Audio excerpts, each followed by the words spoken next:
নতুন বছরের ক্লাস 6 এর ছাত্রছাত্রী বন্ধুরা, আশা করি তোমরা সবাই ভালো আছো। আজ আমরা যে বিষয়টি নিয়ে আলোচনা করব, ক্লাস 6 এর ফার্স্ট সেমিস্টার অর্থাৎ প্রথম পর্যায়ক্রমিক মূল্যায়নের বাংলা প্রশ্ন পেপার নিয়ে। তারপর সরাসরি শুনে ক্লাস 6 এর বাংলা প্রশ্ন দেখতে পাচ্ছ। ফুল মার্কস আমাদের রয়েছে 30, সময় তোমাদের রয়েছে 1 ঘন্টা। একে থেকে সঠিক উত্তর নির্বাচন করে যে কোনো 8টি প্রশ্নের মান 1 করে 1 × 8 = 8। প্রতীকজনের ছাতা। ছাতা প্রতীকজনের ছাতা কোনটি? তাল গাছ, আম গাছ, অশ্বত্থ গাছ, বট গাছ। অশ্বত্থ গাছ। ঘোলপুকুরে বড়দিঘির পাড়ে আছে পেয়ারা গাছ, সবেদা গাছ, আম গাছ, জাম গাছ। সবেদা গাছ। বুনো নগ্ন পাহাড়ে পাইন দাঁড়িয়ে আছে উত্তরে, দক্ষিণে, পশ্চিমে, পূর্বে। উত্তরে। পাইন গাছ স্বপ্ন দেখে ভোরে, দিনরাত দিনে, গভীর রাতে। দিনরাত। মাছরাঙাটির গায়ে জল পড়ে, বৃষ্টি পড়ে, আলো পড়ে, তুষার পড়ে। আলো পড়ে। মন ভালো করা রোদ্দুর, ময়ূরের মতো, মাছরাঙার মতো, কোকিলের মতো, পানকৌড়ির মতো। মাছরাঙার মতো। রিবেন ক্যাস্টাংস কত বছর পশুদের ভাষা নিয়ে নিজেকে ব্যস্ত রেখেছেন? 20, 30, 40, 50 বছর। 40 বছর। ঘাসফড়িং কবিতায় বলা হয়েছে গ্রীষ্মের কথা, বর্ষার কথা, শরতের কথা, হেমন্তের কথা। বর্ষার কথা। ঘাসফড়িং কবিতায় ঝিরঝির বৃষ্টির উল্লেখ আছে 1 বার, 2 বার, 3 বার, 5 বার। 2 বার। কুমড়ো পোকা এক একটি গুঁড়ে মাকড়সা রাখে 10 থেকে 15টি। কুমড়ো পোকার বাসা বাঁধে গাছের ডালে, বাড়ির দেওয়ালে, বাড়ির ছাদে, পুকুর পাড়ে। বাড়ির ছাদে। চতুরঙ্গ শব্দটির সন্ধি হচ্ছে বিসর্গ সন্ধি। ধ্বনির লিখিত রূপ হলো বর্ণ। 2 দাগে নিচের যে কোনো 8টি প্রশ্ন দেওয়ার প্রশ্নের মান 1 করে 1 × 8 = 8। আদর করে পাতা। আদর করে কি পাতা আছে? আদর করে নরম ঘাসের গালচেখানি পাতা রয়েছে। স্বপ্ন একদিন দেখেছি মশাই। স্বপ্নে কে কি দেখেছে? আকন্দবাড়ি স্কুলের 5ম শ্রেণীর ছাত্র শঙ্কর সেনাপতি স্বপ্নে এমু পাখি দেখেছে। নেক্সট। ওর খুব পেট গরম মশাই, তাই রোজ স্বপ্ন দেখে। এই লাইনটির বক্তাকে? প্রশ্নে উদ্ধৃত লাইনটির বক্তা হলেন আকন্দবাড়ি স্কুলের ক্লাস 5-এর এক ছাত্র সমীরকান্ত দীক্ষিত। পাইন গাছ কিসের স্বপ্ন দেখে? পাইন গাছ খুব রোদে মরুতটে একা দাঁড়িয়ে থাকা দুঃখী পাম গাছের স্বপ্ন দেখে। নেক্সট। মন ভালো করা কবিতায় মাছরাঙাটির গায়ের রং কীরকম? মন ভালো করা কবিতায় মাছরাঙা পাখিটির গায়ের রঙের মধ্যে রয়েছে নীল, লাল, সবুজ ও হলুদ রঙের মিশেল। এক কথায় মন ভালো করা রোদ্দুরের মতো। আমি পশুর ভাষা বেশ বুঝি, এ কথা কে বলেছে? আমি পশুর ভাষা বেশ বুঝি এ কথাটি বলেছে পশু ভাষাবিদ রিবেন ক্যাস্টাং সাহেব। ঘাসফড়িংয়ের সঙ্গে কার গলায় গলায় ভাব হয়েছিল? ঘাসফড়িংয়ের সঙ্গে কবির গলায় গলায় ভাব হয়েছিল। কুমড়ো পোকা একটি কুটুরে কটি করে ডিম পারে? কুমড়ো পোকা একটি কুটুরে একটি মাত্র ডিম পারে। বিসর্গসন্ধি কাকে বলে? প্রথম পদের বিসর্গের সঙ্গে পরবর্তী পদের স্বর কিংবা ব্যঞ্জনের যে সন্ধি হয় তাকে বিসর্গ সন্ধি বলা। যেমন নম যুক্ত কার? নমস্কার। ধ্বনি ও বর্ণের মধ্যে পার্থক্য। ধ্বনি ও বর্ণের মধ্যে পার্থক্য হলো ধ্বনি উচ্চারিত হয় আর লেখার সময় ধ্বনিকে যে চিহ্নের সাহায্যে প্রকাশ করা হয় তাই হলো বর্ণ। হযবরল গল্পের বুড়ো লোকটির মতে কথকের বয়স কত? হযবরল গল্পে বুড়ো লোকটির মতে কথকের বয়স 37 বছর। হযবরল গল্পে উদ্ভূত জন্তুটার নাম কি? হযবরল গল্পে উল্লেখিত অদ্ভুত জন্তুটার নাম হচ্ছে হিজবিজবিজ। পরবর্তী প্রশ্ন 3 দাগে নিচের প্রশ্নগুলির সংক্ষিপ্ত যে কোনো 5টি প্রশ্নের মান 2 করে 2 × 5 = 10। তলাই ঘাসের গালচে খানি আদর করে পাতা, এই কথার মাধ্যমে কি বোঝানো হয়েছে? আলোচ্য কবিতায় অশ্বত্থ গাছের নিচে সবুজ, নরম ও আরামদায়ক ঘাস জমিটিকে পথিকরা বিশ্রাম নেয়। ঘাস জমিটিকে দেখে কবির মনে হয়েছে একটি যেন পথিকদের বিশ্রাম নিতে আদর ভরে ডাকছে। তাই কবি ঘাস জমিটিকে আদর করে পাতা গালিচার সঙ্গে তুলনা করেছেন। নেক্সট।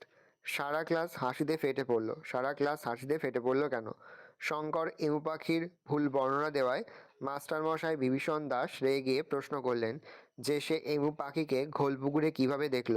তখন শঙ্কর বুঝতে পারল সে মাস্টারমশাইয়ের আগে প্রশ্নের উত্তর ভুল দিয়েছে, তো মনে সাহস এনে বলল যে সে স্বপ্নেই হয়তো এমু পাখিকে দেখে থাকবে। সহপাঠীরা উত্তরটি শুনে মজা পেয়ে হাসিতে ফেটে পড়ল। নেক্সট। পাইন গাছ কি স্বপ্ন দেখে? বুড়ো নগ্ন পাহাড়ে বরফের মধ্যে দাঁড়িয়ে থাকা পাইন গাছটির স্বপ্ন দেখে মরুভূমির আকাশে। তখন শঙ্কর বুঝতে পারল সে মাস্টার মশাইয়ের আগের প্রশ্নের উত্তর ভুল দিয়েছে, তবু মনে সাহস এনে বলল যে সে স্বপ্নেই হয়তো ইঁদুর পাখিকে দেখে থাকবে। সহপাঠীরা উত্তরটি শুনে মজা পেয়ে হাসিতে ফেটে পড়ল। পাইন গাছ কি স্বপ্ন দেখে?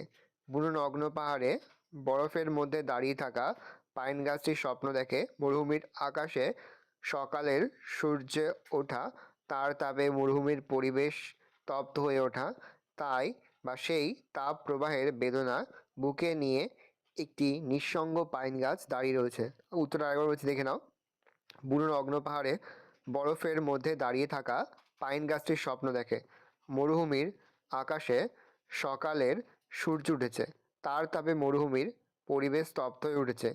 সেই তাপ প্রবাহের বেদনা বুকে নিয়ে একটি নিঃসঙ্গ পাইন গাছ দাঁড়িয়ে রয়েছে। পরের প্রশ্ন, মন ভালো করা রোদ্দুরকে কবি কিসের সঙ্গে তুলনা করেছে? কবি শক্তি চট্টোপাধ্যায় মন ভালো করা কবিতায় রোদ্দুরকে মাছরাঙা পাখির গায়ে রঙের সঙ্গে তুলনা করেছেন। মাছরাঙা পাখির রঙের বাহার যেমন মনকে ভালো লাগায় ভরিয়ে দেয়, তেমন ওই রোদ্দুরের শোভাও কবির মন ভালো করে দেয়। মাছরাঙার গায়ের রং যেমন একই সঙ্গে উজ্জ্বল ও শান্ত, রোদ্দুরের তীব্রতাও তেমনই, কখনো বেশি কখনো কম। মাছরাঙার গায়ের পালককে যেমন লাল, হলুদ, সবুজ রঙের আশ্চর্য সমারোহ, তেমন ওই রোদ্দুরে রয়েছে অনেক রং। নেক্সট, তাই তারা স্বভাবতই নীরব। কাদের কথা বলা হয়েছে? তাদের এই স্বভাবত নীরবতার কারণ কি? স্বভাবতই নীরব বলতে জঙ্গলের পশুদের কথা বলা হয়েছে। ক্যাস্টাং সাহেবের মতে পোষা জন্তু ও জঙ্গলের জন্তুদের মধ্যে কিছু পার্থক্য রয়েছে। পোষা জন্তুরা জঙ্গলের জন্তুদের থেকে বেশি চেঁচামেচি করে। উদাহরণ হিসেবে বলা যায়, পোষা কুকুর কিংবা পোষা ঘোড়া অনেক বেশি চেঁচায়, কিন্তু জংলি কুকুর বা বুনো ঘোড়ার শব্দ খুব একটা শোনা যায় না, কারণ পোষা প্রাণীরা বাড়ির পরিবেশে অনেক বেশি নিরাপদ হওয়ায় এদের খুশি মতো জোরে ডাকতে পারে। কিন্তু জঙ্গলের জন্তুরা বন্য পরিবেশে থাকার ফলে সবসময় তাদের প্রাণ বাঁচিয়ে চলতে হয়, তাই আত্মরক্ষার কারণে বন্য প্রাণীরা সাধারণত নীরব প্রকৃতির হয়। আমি কথা দিয়ে এসেছি। উদ্ধৃত অংশটি কার, কোন কবিতার অংশ, কে কাকে কি কথা দিয়ে এসেছে? উদ্ধৃত অংশটি কবি অরুণ মিত্রের ঘাসফড়িং কবিতার অংশ।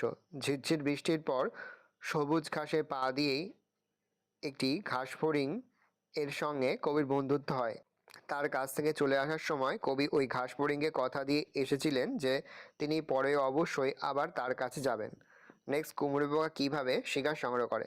কুমড়ো পোকা কোনো মাকড়সা দেখতে পেলেই ছুটে গিয়ে তার ঘাড় কামড়ে ধরে, কিন্তু সেটাকে একেবারে মেরে ফেলে না। শরীরে হুল ফুটিয়ে একরকম বিষ ঢেলে দেয়। এভাবে সে অন্তত 5-7 বার হুল ফোটায়। এরপর সে সেই অসার মাকড়সাটাকে নিয়ে নতুন বানানো কুঠুরির মধ্যে হাজির হয়। নেক্সট, ডিম পাড়বার সময় হলে এরা বাসা তৈরির জন্য উপযুক্ত স্থান খুঁজতে বের হয়। এরা কারা? তারা উপযুক্ত স্থান কিভাবে নির্বাচন করে?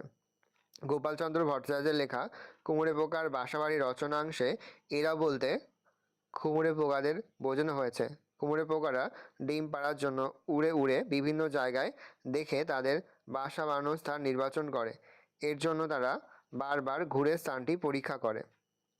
নেক্সট, 4 দাগে নিচে যে কোনো দুটি প্রশ্ন তার প্রশ্নের মান 1 করে 1 × 2 = 2। বিসর্গ সন্ধি কাকে বলে? প্রথম পদের বিসর্গের সঙ্গে পরবর্তী পদের স্বর কিংবা ব্যঞ্জনের যে সন্ধি হয় তাকে বিসর্গ সন্ধি বলে। যেমন নমযুক্ত কার, নমস্কার। সন্ধি বিচ্ছেদ করো। অতএব আর সরস্বতী। অতযুক্ত এব, অতএব। স্বরযুক্তবতী, সরস্বতী। ধ্বনি ও বর্ণের মধ্যে পার্থক্য করো। ধ্বনি ও বর্ণের মধ্যে পার্থক্য হলো ধ্বনি উচ্চারিত হয় আর লেখার সময় ধ্বনিকে যে চিহ্নের সাহায্যে প্রকাশ করা হয় তাই হলো বর্ণ। মৌলিক শব্দ কাকে বলে? যেসব শব্দকে ভাঙা যায় না বা ভাঙা গেলেও টুকরো অংশগুলির কোনো অর্থ থাকে না তাদের বলা হয় মৌলিক শব্দ। এগুলিকে সিদ্ধ শব্দ বলে, যেমন লাল, কালো, 1, 2, হাতি ঘোড়া ইত্যাদি। নেক্সট, 5 দাগে নিচের প্রশ্নগুলি সংক্ষিপ্ত যে কোনো দুটি প্রশ্নের মান 1 করে 1 × 2 = 2। হজরলা বইটি কার লেখা? হজরলা বইটি প্রখ্যাত শিশুসাহিত্যিক সুকাস্তা। বিড়ালটার গায়ের রং কী ছিল? বিড়ালটার গায়ের রং ছিল লাল। গেছদাদা কী কাজে সাহায্য করে? গেছদাদা যে কোনো জায়গায়, বিশেষত তিব্বতে যাওয়ার রাস্তা বলে দিতে পারে। ভালো করে দেখে নাও, এই রয়েছে টোটাল তোমাদের ফার্স্ট ইউনিট টেস্ট অর্থাৎ প্রথম পর্যায়ক্রমিক মূল্যায়নের ক্লাস 6-এর বাংলার প্রশ্নপত্র। ভালো করে প্রশ্নপত্র দেখে নাও। আশা করি ভিডিওটা ভালো লেগেছে।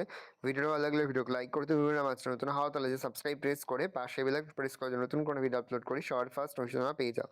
আর এই ভিডিওটি তোমার বন্ধু বান্ধবী আত্মীয় সবার মধ্যে কিন্তু অনেক শেয়ার করে যে বছর ক্লাস 6-এ পড়ছে। আমরা কিন্তু ইতিমধ্যে ক্লাস 6-এর প্রতি বিষয়ের সিলেবাস, প্রশ্ন নমুনা, প্রশ্নপত্র কিন্তু আপলোড করে দিয়েছি। তোমাদের এখনও পর্যন্ত সেই ভিডিওগুলো না দেখে থাকো, ভিডিওগুলো কিন্তু তাড়াতাড়ি দেখে তোমাদের সকলকে জানাই আগাম পরীক্ষার অনেক শুভেচ্ছা এবং অভিনন্দন। আশা করি সকলের পরীক্ষায় খুব ভালো হবে।